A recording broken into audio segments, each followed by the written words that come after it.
मित्रांनो, तुम्ही हे जे समोर बघताय हे कांडी गवत आहे चाऱ्यासाठी लावलेलं.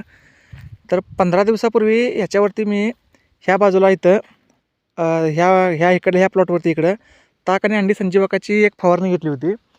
आणि फक्त ट्रायलसाठी म्हणून मी ह्या 6 सऱ्या इकडे राखल्या होत्या. ह्या 6 सरीवरती मी कुठल्याही पद्धतीची फवारणी वगैरे काही घेतली नव्हती. तर ह्या बाजूला इकडं बघा आणि ह्या सरीला बघा इकडं.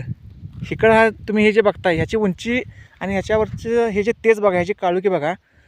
इकडे ह्याला कसा हिरवटपणा आहे आणि इकडे ह्याला कसा पिवळसरपणा आहे बघा मित्रांनो. फक्त हा रिझल्ट 15 दिवसामधला हा रिझल्ट आहे मित्रांनो. 15 दिवसामध्ये इकडं ह्या बाजूला तुम्ही हे बघता इथं याचं तेज बघा आणि इकडं बघा. कुठल्याही पद्धतीचं रासायनिक खत नाही किंवा कुठल्याही पद्धतीची रासायनिक फवारणी नाही.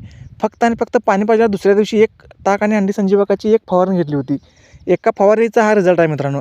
या बाजूला तर बघा तुम्ही आणि इकडं काय करता सांगा. इतका छान रिझल्ट आल्यावर आपल्याला कशाला रासायनिक औषधं वगैरे आणि रासायनिक कीटकनाशकांची फवारणी घेण्याची काय आवश्यकता आहे सांगा.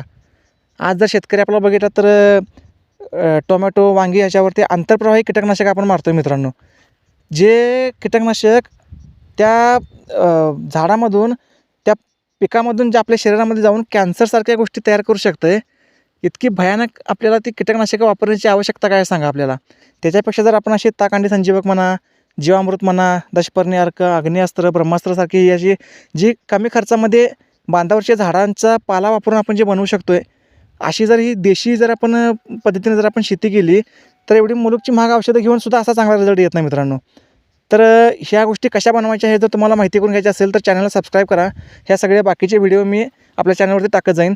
आपल्या चॅनलला सबस्क्राईब करून घ्या.